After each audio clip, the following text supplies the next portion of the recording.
Hello and welcome to the 2011-2012 sbc-sports.com English Premier League Preview Show. I'm your host, Ross Schweitzer. Now, let's get started. First, we're going to talk about the surprise teams this year in the Premier League. I don't think there's going to be many surprises. I mean, it's always been Manchester United, Chelsea, Arsenal, Liverpool, etc. But the thing is, this year, I just don't see many of surprise teams this year. Liverpool may crack the top 5. Tottenham possibly maybe drops out. Chelsea, you're not sure. They haven't added much. It doesn't seem like there's going to be that one, real surprise team. You're not going to see Wolverhampton in the top 5. Nothing against them, but, it's just the way things are in the Premier League. The established powers that be, they're going to stay where they're at for the most part. They have the resources. They're pretty much going to stay there. That said, the surprise team looks to be Liverpool this year as of now. Of course, you can never count out Aston Villa, Fulham, those caliber of teams. Sunderland was surprising, and they were in the top 10 last year. They did well. So there's some teams that could make a run at it, but there isn't any one clear-cut team aside from possibly Liverpool that could make a run at the top 5 and possibly higher than that. Next, we're going to talk about, out of the 3 promoted teams, which team has the best chance to stay in the Premier League this season. My opinion, would be Queen's Park Rangers, QPR. They won the Npower Championship League last year. They've got a somewhat young team. The only thing is they haven't really added anybody this year. No real signings of any kind. So the players that they do have aren't really long on Premier League experience. That's going to be the only concern. But they do have a young group of guys. They obviously did very well last year. The ownership seems to have the right mindset to compete in the Premier League. So that would be my early odds-on favorite for out of the promoted teams of which one to last. Moving on, let's talk about the coaches that are on the hot seat in the Premier League this season.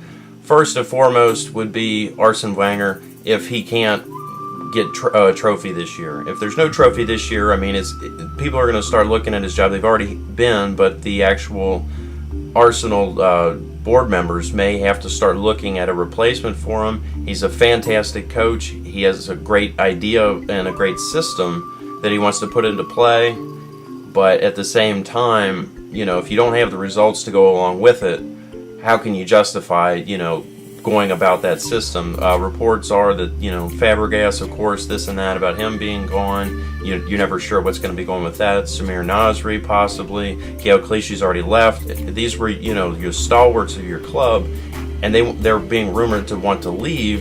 Fabregas is a special situation. He obviously, grew up in Barcelona, played in the academy, and so on and so forth. So you can understand him wanting to leave. But the other two, they just want to leave for either financial or, for victory reasons, trophy reasons. It doesn't have anything to do with, a boyhood dream or anything like that.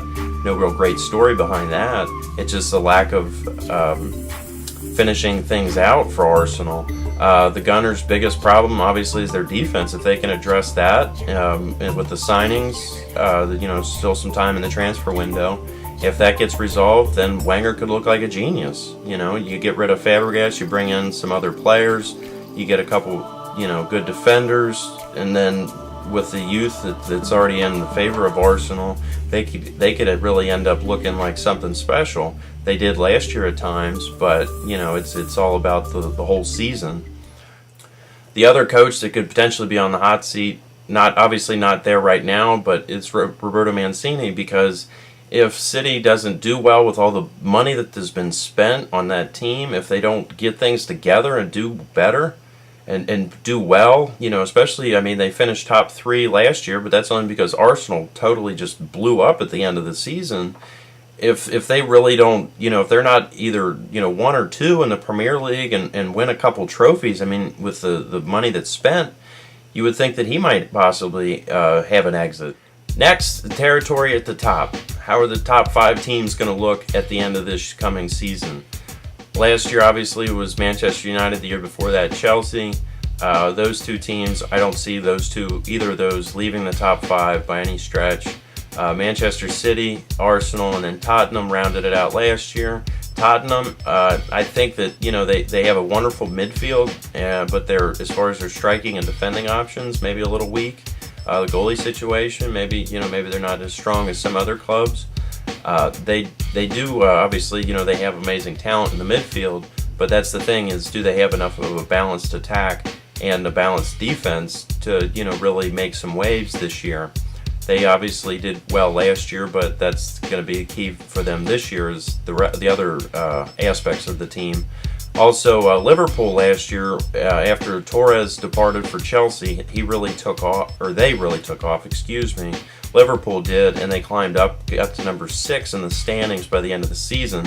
So I think that they could crack the top 5 easily. I think them and Tottenham are pretty close. They both have very deep midfields.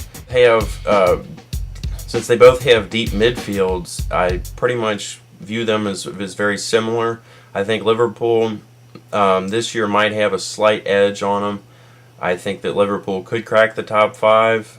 As far as them actually challenging for the title, that's another story.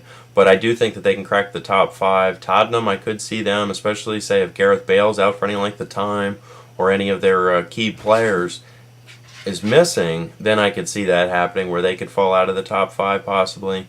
Maybe an Everton or a Fulham or an Aston Villa kind of creep up and maybe crack the top 5 potentially.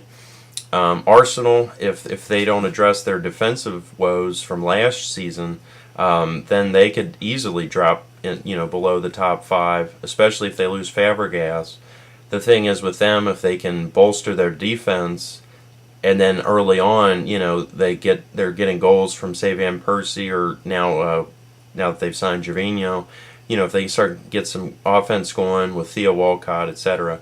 With those guys, if they can get that going and then actually hold their leads, that was the key last year. So if they can do that this year, then they could easily be in the top 5, maybe even in the top 3 or higher. They do have a lot of potential, a lot of young players there, and it seems like they're actually trying to address their problems for now. So that's my prediction for the top 5 for this coming season. The end, it's going to be Manchester United, Chelsea, Arsenal, Manchester City, and Liverpool. And finally, my prediction for the 2011-2012 English Premier League title champion is Manchester United. They are right now the hottest team going in the Premier League. They have the most of everything. I mean, it's from front to back, side to side. I think they're the deepest squad. As I've mentioned earlier in the earlier preview show, I think that Manchester United's goalie situation with De Gea is going to cause some concern, especially early on. But if you look at last season, Manchester United, they didn't start off super hot. I mean, they got hot, but a lot of times, it was just draws. They didn't necessarily come out and beat the pants off anybody. They just kind of, took their time and, okay, well, we got a point here, we got a point there, but we're not losing points, and that's the biggest key. So I think that Manchester United they're too well balanced now they have even younger players than they did, and they still have some veterans in the lineup as well. So and then also, with a wonderful manager and everything else, it's kind of hard not to pick them. So it's an easy pick to make, but at the same time, you have to give them credit where credit is due, and the Red Devils definitely deserve that. Don't forget to check out sbc-sports.com for more in-depth coverage of the English Premier League. Also, tell me what you think. I'd like to hear what everyone thinks on the topics that we've discussed today, and hopefully we have a great season and that it gets underway and that the riots and the unrest in England get under control. Best of luck to all of England with that. I'm sure that's got to be very frustrating.